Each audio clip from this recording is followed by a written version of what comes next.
Thank you for calling the SL Hope Desk. This is Katia. How may I help you? Good morning. Hello, good morning. Yes, sir. Kasi kahapon pa kami walang internet. Mm-hmm. Ano bang problema? Kasi sa San Andres area, sabi ka sa amin kahapon, meron daw problema sa area. Hindi Okay. po ba naayos yun? For a while lang po, check ko lang po, sir. Kunin ko muna yung PL number nila or yung telephone line connected sa DSL. 5610695. 2695. Sino po sila? Raul Bacalzo. Sir Raul, for a while lang po, hold ko lang po kayo sa line. Verify ko lang po. Okay. Okay, thank you. Thank you for waiting, Sir Raul. Yes.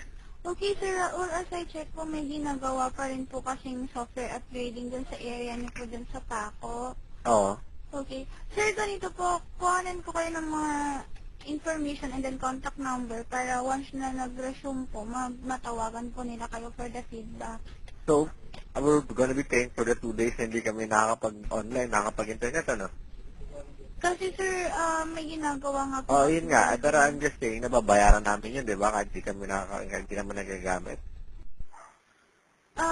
May, ibig sabihin may trouble po, try po natin i-apply yung rebate sa 171. Kung gusto niyo sir, gawan po kayo ng report dito para po ma-apply nito once na nag-up na po yung system nila doon.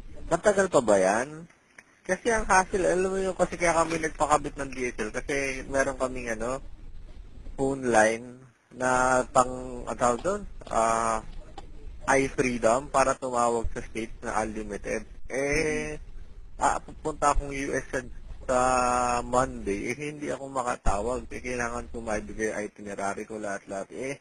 Hindi ko alam, hindi ako makatawag. Yun yung main purpose namin para makatawag. 2 days nang wala. Matagal pa ba yan? Okay. Sir, hindi Ang hassle pasensya na po sir, pero Hindi, kasi ang point ko, babayaran namin yung 2 days na yun. Tapos hindi naman namin paggamit. Diba? Can I speak to your supervisor? Please? Mga 9 pa po sila darating, sir. 9 a.m. pa po yung supervisor. Hindi kasi, bakit ganun? Ano bang problema? Explain mo sa akin. May ginagawa po kasi din ng software dyan sa area niyo po. Oo. Yun lang po yung binigay sa aming advisory. Kaya yun lang po yung masasabi ko sa inyo. Kaya nga, ang point ko lang, bakit ang tagal kahapon pa Mm-mm. Tapos babayaran namin. Yun nga, sir, kaya nga po gagawin ko ka ng report para just in case mag-up na po, mabigyan nila kayo ng feedback.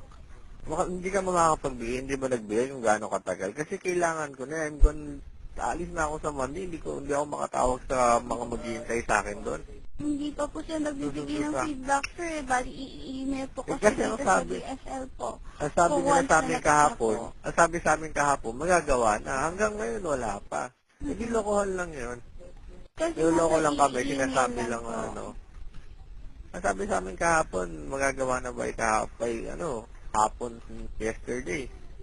Kaso, naghihintay kami kasi nga kailangan namin tumawag sa US. Wala, tinetext na ako, wala pa ba yan? Kailangan na ako makausap. Okay, hindi pa po siguro tapos, sir, kasi i-email Kaya nga po sabi sa nga amin. kahapon, matatapos na dapat. Tapos wala pa ngayon. Wala pa po, sir. Wala pa pong email sa amin na na-restore na po. So problema ko na yun. Tangina naman. Binabayaran namin yan. Tapos, Putang ina mo rin, ba't ka magmumura? Wala akong magagawa kung tangina mo, asa yung supervisor mo? 9 pa nga po siya darating. Ano pangalan mo? Kati po. Kati ano? Rasana po. Tangina mo Bakit po? Ba't po kayo? Murahin. Tangina kami na lalakas na lumumurahin. Catherine Rosana? Hindi ko po kayo minura, sir. Kasi, sir, nagmumura po kayo. Hindi ko po kayo Kasi minura. I have the right. Nahahasal kami. May problema ka? Yun nga, sir. Putang Wala ina mo po. Putang ina mo Anong pangalan mo? What's your full name? Hello? Hello? Hello? Sir Raul, wag naman po kayo magmura. Anong name mo? Sabi mo name mo. Catherine Rosana po. Catherine Rosana. Kasi I have the right. Kasi Opo, sir, nahahasal naiintindihan kami. ko Ba't nga po. mumurahin mo ako? Nahahasal ka ba? May problema ka? Sir, Ako kasi naiintindihan kailangan ko ko nga tumawag talaga si Wes. Kasi Opo, kaya nga po, nagsabi sir. kayo kahapon tapos minura mo ako. Sir, Pero sa pakausap mo supervisor mo. sir, wala pong... Sir, ba't niyo po Tangina mo, ako minumura? Wala po kayong karapatang murahin ako kasi privado lang kami dito. Ba't niyo po ako minumura? Hindi hindi kita minura ka na, sabi ko, tangina naman, hassle. Wala akong sinabi putang ina. Tapos nagmura ka, minura ka, putang ina mo rin. Eh, ito yun, ikaw, putang ina mo, tumahimik ka.